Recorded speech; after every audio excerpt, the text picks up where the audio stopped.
Today I would like to talk about FICA, looking at terms like know your customer, PIPs and PEPs, and what we need to do as financial service providers. We have all heard of the term money laundering.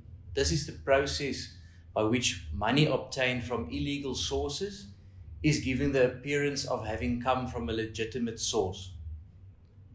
In today's globalized economy, criminals can generate huge sums of money through fraud and many other crimes. Governments and international bodies have undertaken efforts to deter, prevent, and apprehend money launderers. Financial institutions have likewise undertaken efforts to prevent and detect transactions involving dirty money, both as a result of government requirements and to avoid reputational harm. The Financial Intelligence Center Act, or FICA, is legislation to combat money laundering and the financing of terrorism. FICA contains a number of control measures aimed at facilitating the detection and investigation of money laundering and terrorist financing, and imposes specific responsibilities on financial institutions that relate to commencing of business relationship with a client as well as during the life cycle of the business relationship. One of these requirements is to know your customer, or KYC, by establishing and verifying the identity of all clients prior to establishing a business relationship or conducting a transaction. What are the components of KYC? Firstly, customer identification.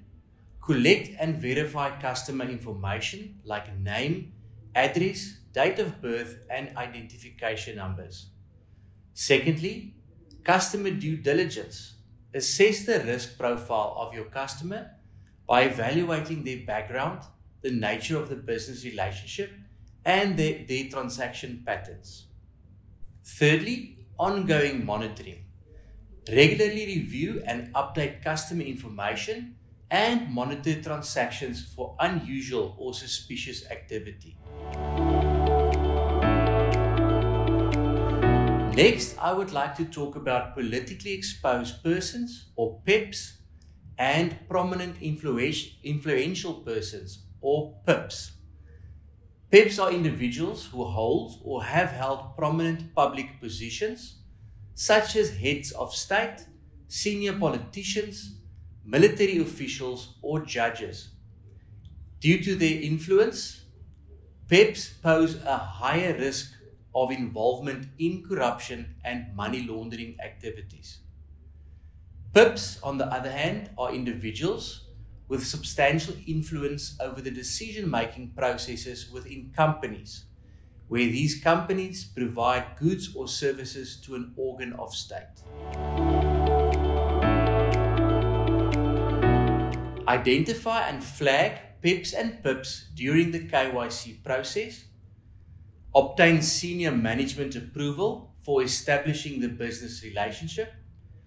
Conduct enhanced due diligence on PEPs and PIPs by gathering additional information and conducting more frequent reviews of transactions.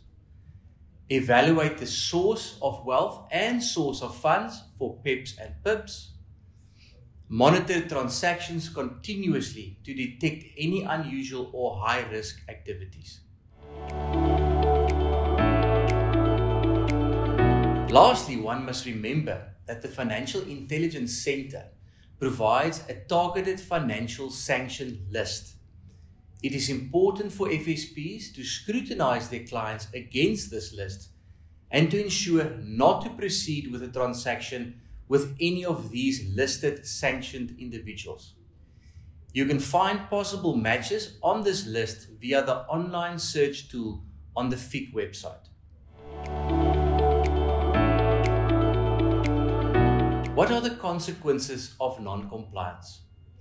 The FIC and other supervisory bodies may impose a penalty, referred to as an administrative sanction, should they determine that an institution or person has not complied with the FIC Act. The FIC may impose a financial penalty of up to 10 million rand for an individual and 50 million rand for a legal person.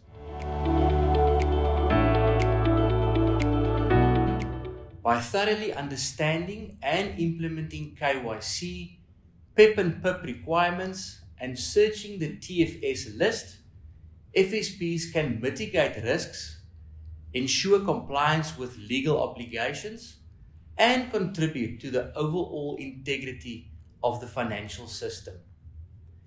Regular training, the use of technology, and a proactive approach to risk management are essential in this ongoing process.